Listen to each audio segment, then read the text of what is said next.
Hi, my dear students.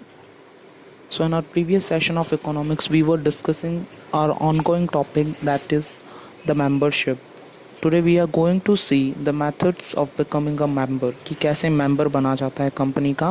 When a person holds shares of the company and when his name is entered in the register of members of the company, he become members of the company.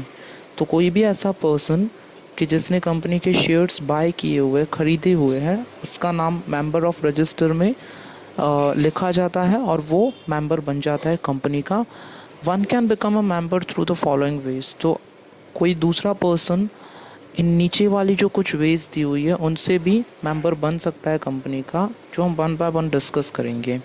तो number 1 is subscribing to the memorandum of association.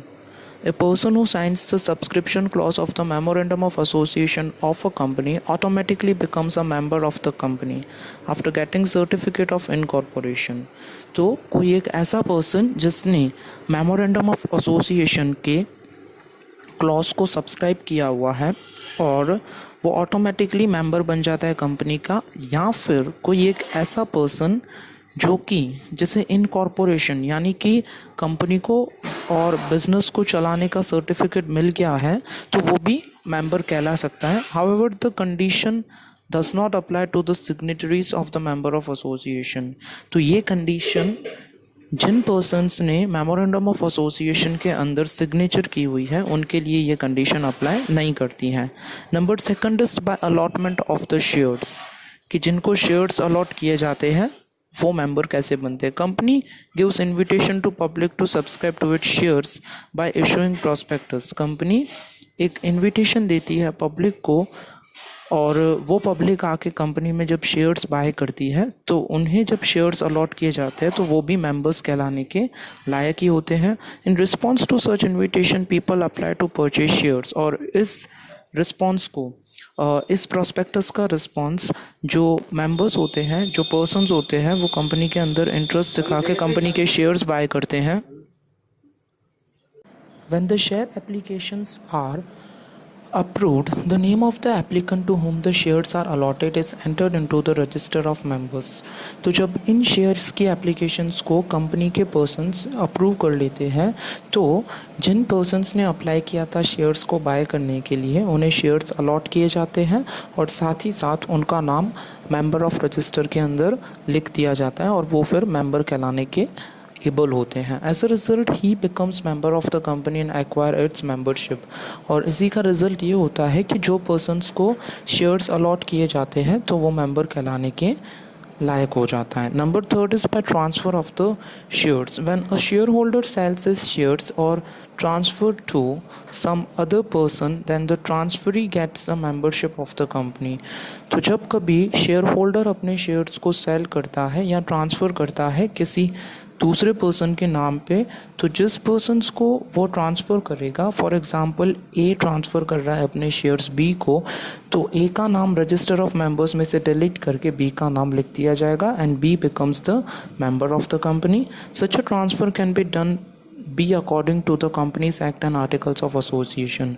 और ये transfer जब होता है तो this is according to the articles of association and the companies act के accordingly होता है. Number 4 is by transmission of the shares. When a share holder dies और इज डिक्लेयर्ड इंसॉल्वेंट और United transmission of shares become inevitable through a legal procedure. जब किसी share holder की death हो जाती है या फिर वो इंसॉल्वेंट यानी कि नादान डिक्लेयर हो जाता है, अनसाउंड माइंड का डिक्लेयर हो जाता है, तो उसका लीगल रिप्रेजेंटेटिव जो उसने अपॉइंट किया हुआ है, कॉन्ट्रैक्ट में लिखा हुआ होता है, तो वो legal representative becomes the share holder और member of the company. And under such circumstances is successor और legal representative becomes the member. और इन सर्कमस्टेंसेस के अंदर उसका जो लीगल रिप्रेजेंटेटिव होता है वो कंपनी का मेंबर बन जाता है. As a result is name is entered in the register of members and he acquires membership. और इसका रिजल्ट ये होता है कि उसका नाम रजिस्टर ऑफ मेंबर्स में लिख दिया जाता है और उसे मेंबरशिप मिल जाती है. For the transmission of shares he has to produce an authority letter to the company. जब ट्रांसमिशन ऑफ शेयर्स करना है, अगर कोई पर्सन की डेथ हो जाती है, हमने डिस्कस किया, अगर कोई पर्सन अनसाउंड माइंड का हो जाता है तो उसे एक एप्लीकेशन लिख के देनी पड़ती है और उसका नेम फिर रजिस्टर ऑफ मेंबर्स में से निकल जाता है और जो जिसके नाम पे ट्रांसमिशन होते हैं शेयर्स उनका लिख दिया जाता है। Number 5 is by shares acquired for consideration other than the cash. Services of many persons are required until the company comes into existence and commences its business. तो जिस कंपनी ने अपना बिजनेस ओपन किया हुआ है तो ज़रूरी नहीं है वो खुद के दम पर ही बिज़नेस को ओपन करती है। बहुत ऐसे प्रोफेशनल पर्सन्स होते हैं जिनकी सर्विसेज लेकर वो बिज़नेस ओपन करती है। For example, a company gives fully paid up shares to the persons providing such services as remuneration in consideration for their services. As a result the name of such persons are entered into the register of members and they become a member. और इसी का result ये होता है कि company उन persons को cash में पेमेंट करने के बदले उसी अमाउंट के इक्विवेलेंट शेयर्स दे देती है और वो फिर मेंबर बन जाते हैं। नंबर 6 इज बाय स्टॉपल और holding out. When a person sells his shares to others he loses his membership in spite of not having membership. तो कोई पर्सन जिसने अपने शेयर्स को सेल कर दिया है वो अपनी मेंबरशिप को लूज़ कर देता है, हालांकि उसके पास में मेंबरशिप नहीं होती है। He continues to be a member, कि जब किसी के पास में मेंबरशिप नहीं है पर वो कॉन्ट्रैक्ट के अकॉर्डिंगली बता रहा है कि वो कंटिन्यूस मेंबर रहेगा, holds out himself to the member, और वो अपने आप को मेंबर बताता है, utilises his rights as a member by fictitious behaviour and as a result of which any liability arises as a member then he may deny that he is a member. और ऐसा कोई person जो कि fictitious behaviour से, यानी कि अपने behaviour से ये बता रहा है कि वो कंपनी का मेंबर है, इसका रिजल्ट ये होगा कि अगर कोई भी तरह की लायबिलिटी अराइज होती है कंपनी के अंदर तो वो डिनाई यानी कि मना कर देता है कि वो मेंबर नहीं है। Such behaviour is not acceptable as per the law. और इस तरह का बिहेवियर लॉ यानी कि कायदे के मुताबिक एक्सेप्टेबल नहीं है। He can not enjoy any rights but he is responsible as a member. वो किसी भी तरह के राइट्स को एंजॉय नहीं करता है पर वो कंपनी का मेंबर भी होता है। Number 7 is by execution of form of renunciation. When the existing shareholder renounces his right of purchasing the right shares, जब existing shareholder ऐसा renounce करता है कि उसके पास में right है shares को purchase करने का और वो भी fully और partially in favor of some other person or persons, he executes the letter of renunciation। और वही existing shareholder कंपनी का ऐसा बोल रहा है कि partially यानी कि थोड़ा या फिर fully यानी कि पूरा अगर अपने फैमिली मेम्बर के नाम पे या किसी रिलेटिव के नाम पे शेयर्स को बाय करना चाहता है तो वो एक लेटर को एग्जीक्यूट करता है, यानी कंपनी के अंदर एक लेटर देता है जिसे बोला जाता है letter of renunciation. By virtue of the letter of renunciation the other person become a share holder. और इस लेटर के अकॉर्डिंगली जो दूसरा पर्सन होता है, यानी कि किसी एग्जिस्टिंग शेयर होल्डर के रिलेटिव ने, फ्रेंड ने, फैमिली ने एक्सेट्रा किसी ने भी शेयर को बाय किया हुआ है तो इस लेटर के अकॉर्डिंगली वो भी मेंबर कहलाने के लायक हो जाता है।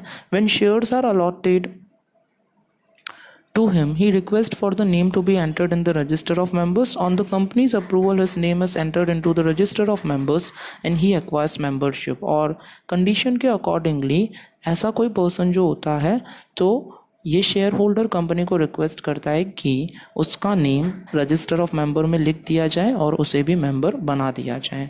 Number 8 is by convertible debenture holder.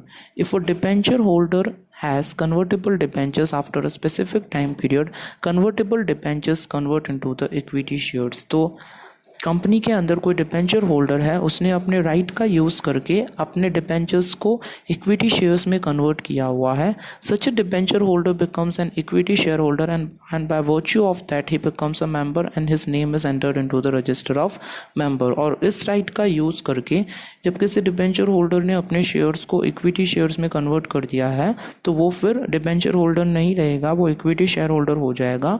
और इसके वर्च्यू में, रेफरेंस में वो कंपनी को ये बताएगा कि अब उसका नेम रजिस्टर ऑफ मेंबर में लिख दिया जाए, एक रिक्वेस्ट करेगा और वो फिर मेंबर कहलाने के लायक हो जाएगा।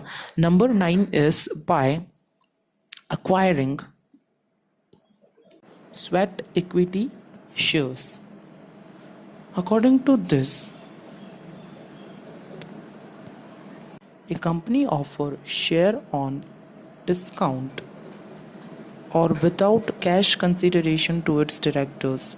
कंपनी शेयर्स को ऑफ़र करती है डिस्काउंट पे या किसी भी तरह के कैश कंसिडरेशन से अपने डायरेक्टर्स को, एम्प्लॉयज़ को, जिनके पास में अच्छी एक्सपर्टीज़ है या कि जो एक्सपर्ट पर्सनस हैं. The shares are known as sweat equity shares. इन शेयर्स को स्वेट इक्विटी शेयर्स बोला जाता है.